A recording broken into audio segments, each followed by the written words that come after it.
कहते हो कि मंदिर से जाते समय नंदी के कानों में, बहुत सुंदर प्रश्न है आपके, बहुत भाव से और आनंद से आपने करा, और जनमानस के कल्याण के प्रश्न है ये, केवल आपके लिए नहीं है, ये सबके लिए इतने जोरदार प्रश्न है।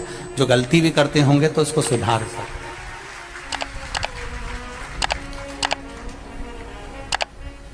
आपने कहा कि नंदी के कानों में कहना चाहिए, लोग हंसते हैं, कहते हैं बताओ वो नंदी के कानों में भगवान को कहना चाहिए। वैसे तो हम आपको एक बात बता दें कि दुनिया के लोग किसी दूसरे धर्म की कभी हंसी नहीं उड़ाते। दुनिया के लोगों को दूसरे का धर्म अच्छा लगता है। दुनिया के लोग सबसे ज्यादा हंसी उड़ाते हैं तो हमारे सनातन धर्म की ही उड़ाते हैं, और जी खुद उड़ाते हैं, दूसरा उड़ाने वाला नहीं होता। दूर के ढोल हमें समझ में आते हैं, उसका धर्म हमें समझ में आ गया, उनका क्या है, ऐसा है, आओ कुछ नहीं, उनके धर्म में ऐसा है, कितना आनंद हमें दूसरे के धर्म में लग रहा है, और हमारा सनातन धर्म हमको बुरा लगता है। हमारे सनातन धर्म हमें बुरा लगने लगा। अरे भाई, लोग कहते हैं कि नंदी के कान में कहते हो, ये कोई हमारे पुराणों में या शास्त्रों में लिखा है? भगवती बहन साहू, आपको धन्यवाद देना चाहूंगा और एक बात कहना चाहूंगा, जितनी भी शिव महापुराण के अंतर्गत चाहे उपाय जो बताए जाते हैं कि बेलपत्री ऐसे चढ़ाना, काली मिर्च ऐसे चढ़ाना, चावल ऐसे चढ़ाना, धतूरा का क्या महत्व है, शमी के पत्ते का क्या महत्व है, बेलपत्री के पत्ते का क्या महत्व है, ये जितनी भी बातें बताई जाती हैं ये सब पुराण के अंतर्गत से बताई जाती है। अब दुनिया के लोग इसको चाहे टोटका कह दें, चाहे दुनिया के लोग इसे टोना कह दें, पर पुराण से हटकर कुछ नहीं। और आप लोगों को अगर बोला है कि नंदी के कान में कहकर भगवान शंकर के मन में बात पहुंचे, तो ये क्यों कहा, तो ये भी हमारी शिव महापुराण में लिखा है, जलंधर के चरित्र में। कोई आपसे कहे कि नंदी के कान में बोलने से क्या होता है, ये जलंधर का चरित्र कह रहा है। मां पार्वती जी का हस्त कमल पकड़कर जलंधर लेकर जाने लगा।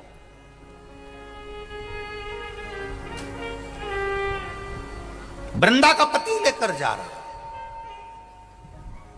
वृंदा तो भगवान की भक्ति में लीन रहती थी, उसको तो जलंधर को सबसे ज्यादा तकलीफ थी नारायण से, पर शिव के पास आ गया, क्योंकि ईर्षा प्रवृत्ति, अभी कथा में कहा, कोई कोई ऐसा होता है जिसको तुमसे बेर नहीं होता तो भी अंदर से ईर्षा जाग जाती है। कोई कोई ऐसा होगा जिसको अंदर से ईर्षा जागती है, अपने आप अंदर से ईर्षा जागती है, उसका कोई बेर नहीं, और ईर्षा जाग रही, भीतर से ईर्षा जाग। ना आप उससे मिले हो, ना कभी वो आप उसके सामने बैठे हो।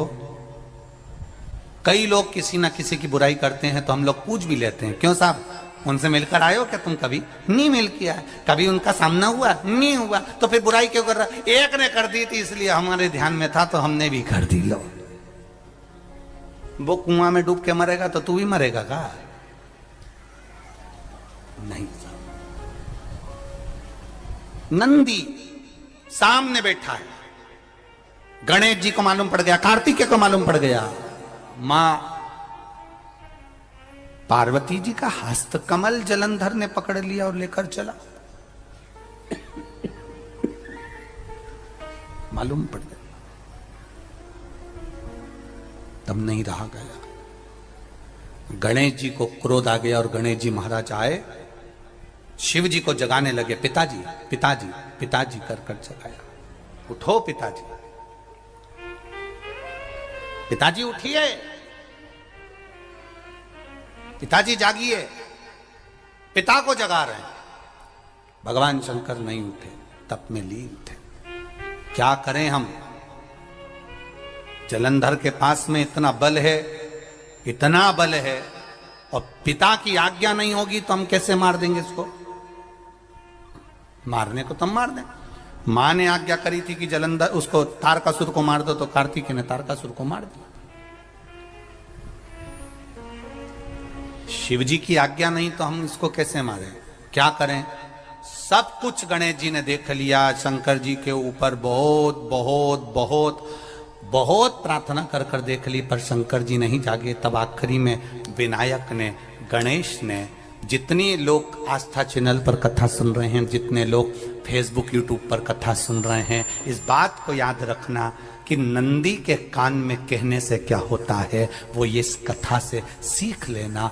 आखिरी में गणेश जी को लगा किसको कहूं, शंकर जी भी तप में है, नंदी भी तप में है, मैं किसको कहूं? शिव जी को कह के कर थक गया, पिताजी को बोल बोल कर थक गया, पिताजी जागते नहीं। अब मैं किसको कहूं ये बात, किससे कहूं?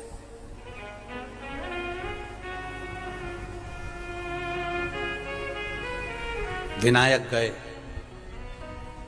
सीधे अब नंदी के पास में। नंदी भी तप में लीन थे, शंकर जी की ओर मुख था, शंकर जी की ओर मुख था। गए और जाकर तुरंत विनायक ने नंदी के कानों में जाकर कहा, नंदीश्वर, मैया का हाथ पकड़कर जलंधर लेकर जा रहा है, पिताजी तप में लीन है, कृपा करिए ना। बस केवल नंदी के कान में कहा, गणेश जी दूर हट गए। नंदी के कान में कहा, शंकर जी के नेत्र खुल गए, शिव जी के नेत्र खुले। ध्यान देना जरा, इस शिव महापुराण की, आशुतोष शिव महापुराण की कथा, जो कथा यहां कही जा रही है, यह कथा पहले के चरित्रों में सुनने को नहीं मिली होगी। जरा ध्यान देना इस संवाद पर, जितने लोग आस्था चैनल पर, जितने फेसबुक यूट्यूब पर सुन रहे हैं।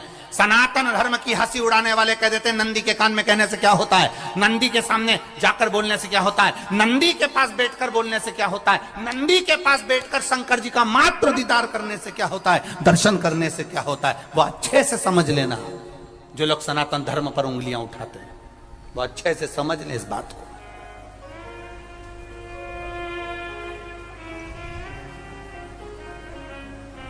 क्या होता है? नंदी तप में लीन, शिवजी तप में लीन, शिव नहीं उठ रहे। विनायक ने नंदी के कानों में जाकर कह दिया, नंदी के कान में जाकर कहा, नंदी के नेत्र नहीं खुले। नेत्र किसके खुले? जम के बोलो, महादेव के खुले, शिव जी के खुले। ये मन का तार। नंदी शंकर की आराधना कर रहे थे, शिव अपनी भक्ति में डूबे थे। यहां कहा, यहां पहुंचा, जो दिल में था उस तक बात पहुंच गई। नंदी के दिल में शिव थे, तुम कहे, नंदी ने शंकर तक बात पहुंचा दी। वो सूत्र जो बंधा था दिल से दिल तक का, वो पहुंच गया। वो सूत्र जो दिल से दिल तक बंधा हुआ था, मन से बंधा हुआ था, खबर वहां तक पहुंच गई, खबर पहुंच गई। उसको जानो, लुटाइए, ये मौका मिला है आनंद का, दिल से प्रेम लुटाओ।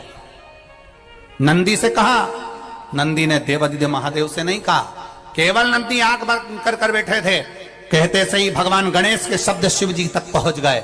शिव जी के नेत्र खुल गए और उन्होंने जलंधर के पास पहुंचकर पार्वती जी का हस्त कमल छुड़वाया। जरा विचार करिएगा, आप नंदी से कहते हो मेरे महादेव तक बात पहुंच जाती है।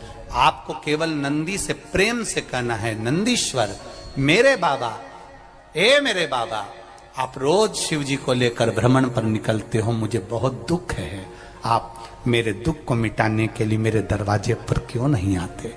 नंदीश्वर से कहा, शिव जी तक बात पहुंच जाएगी, शंकर के नेत्र आपके लिए खुल जाएंगे और महादेव आपके यहां खड़ा मिलेगा, मेरा महादेव आपके पास में खड़ा मिलेगा। आशुतोष शिव महापुराण की कथा कहती है, लोग कहते हैं नंदी को कहने से क्या होता है, ये शिव तत्व की कथा आशुतोष शिव महापुराण कह रही है। कहा वहां तक पहुंचा, दिल से दिल का कंठ। जो भगवान नंदी के कानों में कुछ कहकर आते हैं, बोले हो कभी? सीधे बोल देते हो क्या जाकर? नंदी के कानों में कहने का भी एक तरीका है।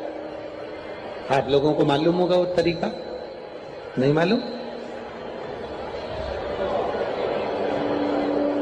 ये बेलपत्री की जो डंडी रहती है ना, बीच का जो भाग है, ध्यान दिए ना जरा सा, ये बीच की जो डंडी है, फिर से देखिए, बेलपत्री के 2 पत्ते और उसके पास में जो बीच की जो डंडी का भाग है, दिख रहा है आप लोगों को?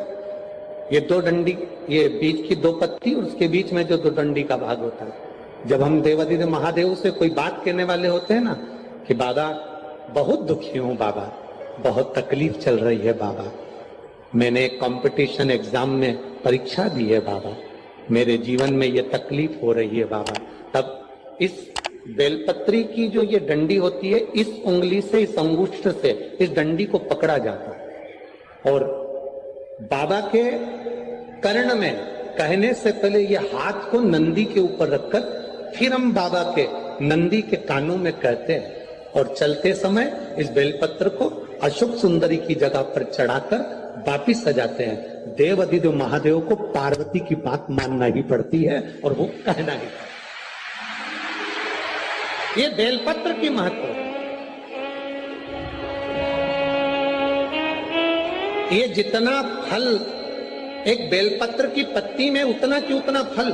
हम आपसे फिर कहेंगे, कभी मौका मिल जाए जिंदगी में, कभी तुम्हारे जीवन में अगर मौका मिले और कहीं बेलपत्री का वृक्ष मिल जाए जिसकी छांव तुम्हारे ऊपर पड़ रही हो, तुम्हारे ऊपर अगर बेलपत्री की छांव पड़ रही हो, उसके नीचे बैठकर कभी मौका मिले, एक बेलपत्री का पत्ता मात्र रखकर आप शिव जी का नाम लेकर जल भी अगर समर्पित कर रहे हो ना, तो वो 12 ज्योतिर्लिंग को जल चढ़ाने के बराबर फल प्रदान कर।